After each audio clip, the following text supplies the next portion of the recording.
Fala, meus amigos, minhas amigas ligadas aqui no Dois Toques, a casa do futebol. Tá todo mundo pronto para a Copa do Mundo de Clubes da FIFA? Pois é, semana agora começa o maior torneio da história de clubes pelo mundo. É a primeira vez que a FIFA organiza uma Copa do Mundo de clubes no mesmo formato da Copa do Mundo que a gente está acostumado, a Copa do Mundo de seleções.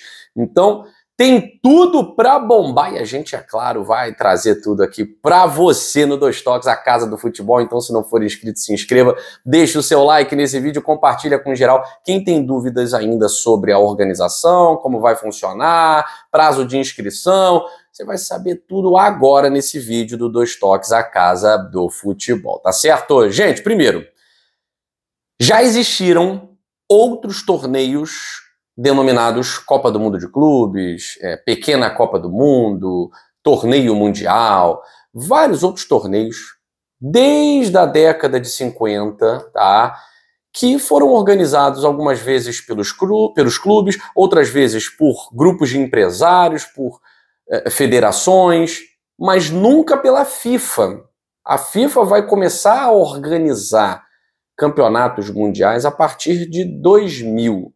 Aquele torneio experimental, vocês se lembram, né, da FIFA em 2000, aqui no Rio de Janeiro, o Corinthians foi campeão em cima do Vasco da Gama, eram 2 grupos, 4 times em cada grupo, os melhores se classificavam para a final, enfim, foi um torneio experimental que não deu certo. Para a FIFA não deu certo, tanto que ela nunca mais repetiu, tá?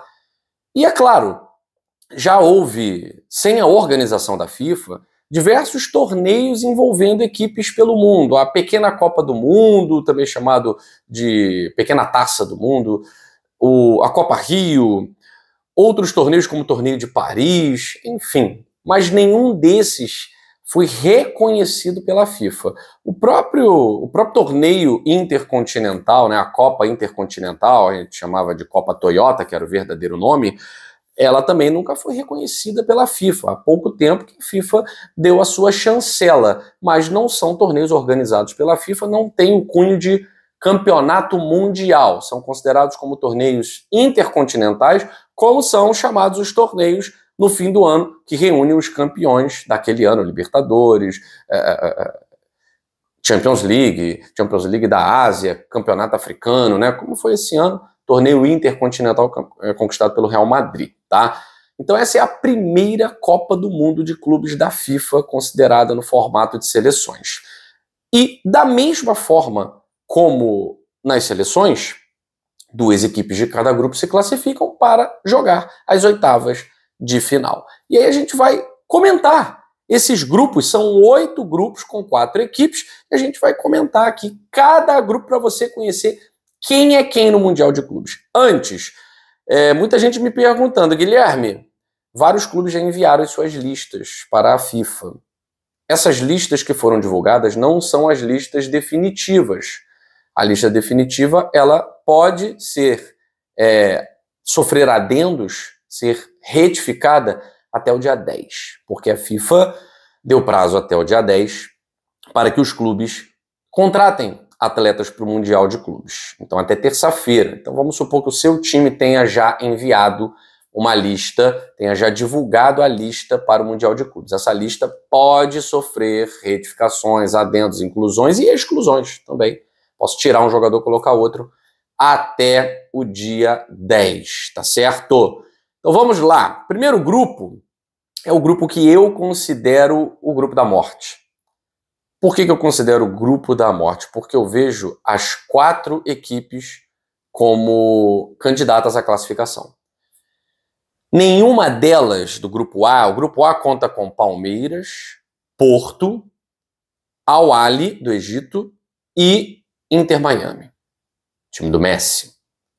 Todas elas, ao meu ver, têm chances de classificação. E eu vou começar pelo time do Messi, time do Luizito Soares, o Inter Miami. Por ter o Messi e ser a equipe da casa, já vai contar com um apoio, uma força especial. Quem não se lembra da Copa do Mundo de 1994, realizada nos Estados Unidos, e a gente sabia que aquele time dos Estados Unidos era um time muito mais fraco do que Colômbia, do que Suíça, do que Romênia, mas os Estados Unidos passaram. A Colômbia ficou fora, a Suíça ficou fora, os Estados Unidos foram classificados para as oitavas de final e enfrentaram o Brasil naquele jogo duríssimo. Eu vejo o Inter Miami como esse time que vai tentar se valer do fator Messi e do fator casa, tá? A equipe do Al-Ahly do Egito talvez seja a equipe mais escorregadia desse grupo A. Um time campeão, um time que conta com jogadores muito experientes, campeoníssimos por onde passaram, Europa, América do Sul. É o time mais escorregadio desse grupo A. Um time que investe pesado, é um time caro, um time que vai dar trabalho. Quem acha que o Al-Ahly vai ser saco de pancadas está confundindo aí, né? É um time forte que não vai vender barato os jogos contra Inter Miami, Palmeiras e Porto. O Porto, naturalmente, vem como a equipe que teria um leve favoritismo por ser do futebol europeu. Mas eu não estou vendo assim, o Porto muito à frente do Palmeiras, por exemplo. Acho que vai ser um jogo para lá de equilibrado, mas eu também não estou vendo o Palmeiras no seu melhor momento. Não estou vendo o Palmeiras vivendo um momento de bater de frente com os grandes clubes. No cenário da Libertadores da América, o Palmeiras sobra. Pegou um grupo simples e tornou o grupo simples. Agora, o Palmeiras no cenário nacional, quando ele enfrenta equipes como Cruzeiro, Flamengo, Botafogo, ele não consegue vencer. As últimas derrotas do Palmeiras para Flamengo e Cruzeiro indicam um time com dificuldades de jogar contra equipes que medem forças, contra equipes que se desafiam, né? Então o Palmeiras vai ser desafiado pelas 3 equipes desse grupo, tá? Então muita gente acha que a tendência é Palmeiras e Porto passarem. Eu não vejo tendência nesse grupo. Talvez um leve favoritismo para o Futebol Clube do Porto, mas é o grupo mais equilibrado para mim. Mais até do que o grupo B, tá? Mais até do que o grupo B. Muita gente falando que o grupo B é o grupo da morte, porque conta com PSG, Atlético de Madrid e Botafogo no grupo. E ali o Seattle Sounders correndo por fora, ou para muita gente não correndo. Eu acho que o Seattle tem que ser observado, mas principalmente nesse primeiro confronto, que é o único confronto que o Seattle tem chance de beliscar alguma coisa. Querendo ou não, o torcedor do Botafogo sabe que a classificação é muito mais difícil do que a classificação no grupo do Palmeiras. Porque o grupo do Palmeiras, ele é para mim o grupo da morte, por quê? Porque são 4 equipes com muito equilíbrio nas suas disputas. O grupo B eu vejo uma equipe muito à frente de todas, que é o Paris Saint-Germain. E vejo o Atlético de Madrid, naturalmente, como a segunda melhor equipe do grupo. O Botafogo, eu vejo esse grupo B como a Copa do Mundo de 2014. Como a gente está falando de Copa do Mundo de clubes, estou trazendo comparativos de Copa do Mundo de seleções. Vocês se lembram na Copa do Mundo de 2014, onde havia grupo com Inglaterra, Itália, Uruguai e Costa Rica? Para mim é muito claro que o Botafogo é o Uruguai desse grupo. E o Seattle Sounders a Costa Rica. É o time para quem ninguém dá nada, tá? E curiosamente, naquele ano, naquela Copa do Mundo, o Uruguai perdeu para Costa Rica o primeiro jogo, todo mundo achou que o Uruguai fosse golear, né? Perdeu para Costa Rica o primeiro jogo e ganhou da Inglaterra e da Itália. Ninguém esperava isso. Então eu não sei se o Botafogo vai ganhar de PSG, Atlético de Madrid e tal, e vai perder para o Seattle Sounders. Não acho que isso vai acontecer. Mas a comparação é, o Botafogo vem com o peso da camisa, com o peso da tradição, para enfrentar equipes que, teoricamente, europeias, né, assim como Itália e Inglaterra com seus super jogadores, e o Uruguai com a camisa celeste, com alguns jogadores muito dedicados. O Uruguai conseguiu passar naquele grupo, Itália e Inglaterra sambaram, né, foi inimaginável. O que eu acho? Acho que o Botafogo ele tem chances de medir forças com o Atlético de Madrid. Ainda vejo o Atlético de Madrid à frente, mas os cruzamentos podem ser interessantes. Por exemplo, o primeiro jogo desse grupo B é PSG e Atlético de Madrid. Vale dizer, o Rafael, comentarista da Cazé TV, ex-jogador do Botafogo, lateral, né, que jogou no Manchester, no Lyon, o Rafael falou, ele jogou muitos anos na Europa, ele falou o seguinte, que é muito interessante da gente observar. Normalmente o Interclubes vem com as equipes sul-americanas totalmente estafadas e os europeus tranquilos. Dessa vez vai ser o contrário. Os europeus é que estão estafados em período de férias, propensos a lesões, e os sul-americanos estão começando a temporada agora. Então essa Copa do Mundo de Clubes pode, em termos físicos, favorecer aos sul-americanos. O Botafogo entra nessa. O Botafogo está começando uma temporada faz 3 meses, começou a jogar para valer em abril, maio. O Botafogo tem 2 meses aí jogando para valer, né? Teve 1 mês de treinamento e 2 meses jogando para valer. Enquanto PSG e Atlético de Madrid estão no limite físico, principalmente o Paris Saint-Germain, que já perdeu o Dembélé. Então esses cruzamentos podem favorecer o Botafogo. O Botafogo, se vencer o Seattle Sounders, começa com 3 pontos, de repente o Paris Saint-Germain vencendo e vencendo bem o Atlético de Madrid, o Botafogo começa a ter uma esperança de, no confronto contra o Atlético, quem sabe buscar o empate dependendo do saldo, né? Vai depender do saldo, porque também tem que ver o seguinte, o Botafogo vai pegar esse PSG. E aí o Botafogo tem que tomar muito cuidado para que esse placar não seja um placar desfavorável em termos de classificação. A classificação do Botafogo, para mim, ela pode ser definida com chances de classificação no primeiro jogo. O Botafogo precisa vencer o Seattle Sounders. É uma vitória possível. Agora, vale dizer, o Seattle é uma equipe que vai contar com o apoio da sua torcida também, da mesma forma como o Inter Miami, mas não tem um time com um gênio, com um craque como o Messi. Vai reencontrar o João Paulo, que foi jogador do Botafogo na época das vacas magras, foi campeão no Botafogo, campeão carioca, mas esse grupo B eu vejo como um grupo com mais desequilíbrio, e a primeira rodada pode ser importante para saber se o Botafogo vai ou não brigar por classificação contra Atlético de Madrid ou PSG, tá certo? Grupo C, eu tenho o Bayern de Munique, o Auckland da Nova Zelândia, o Boca Juniors e o Benfica.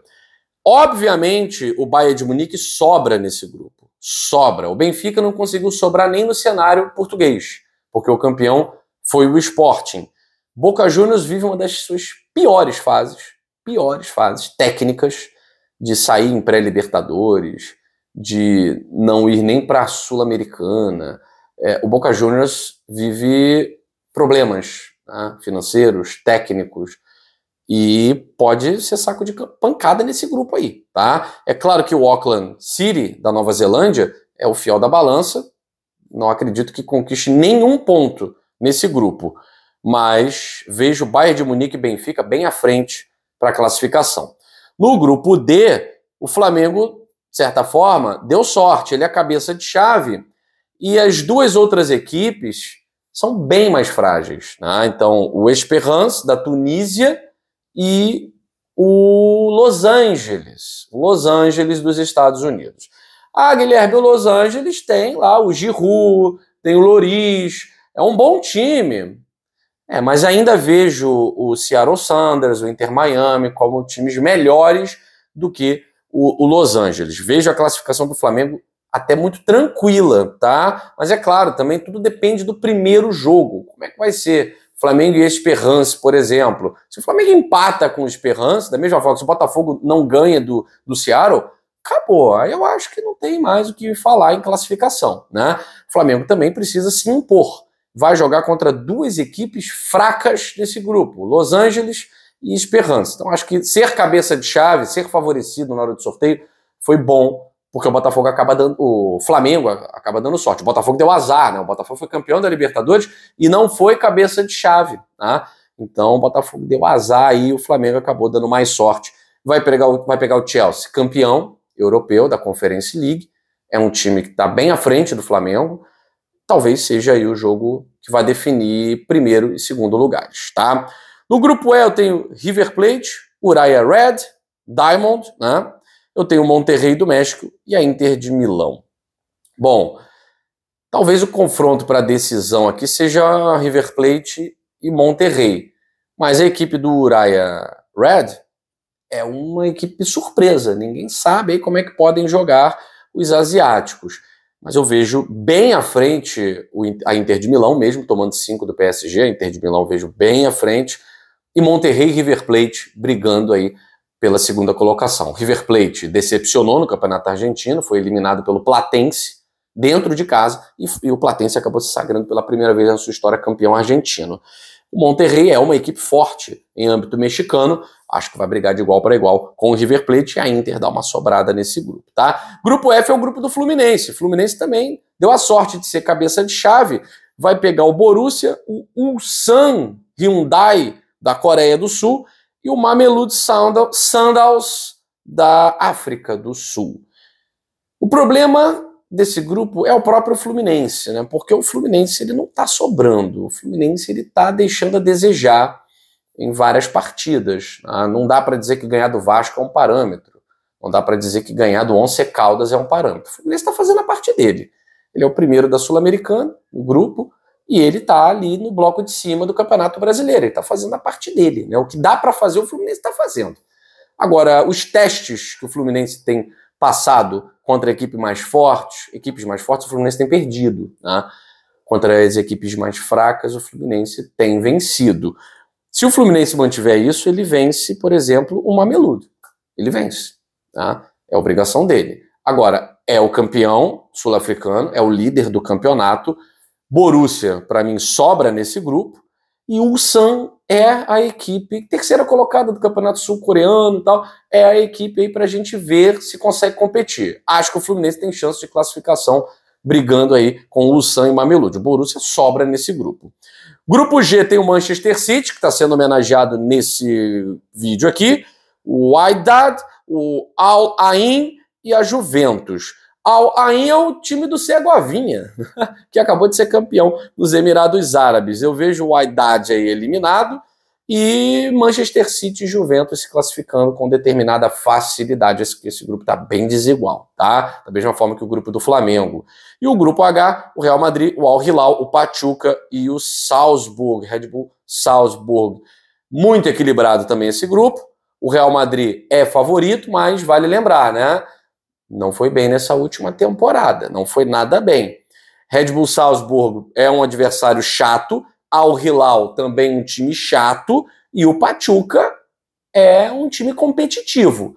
Então vai ser interessante também a briga no grupo H. Só vejo o Real Madrid sobrando, acho que o Salzburg vai competir de igual para igual com o Pachuca e Al Hilal. Então é isso, curtiu esse vídeo? Deixa um like e compartilha com geral. Dois Toques, a Casa do Futebol.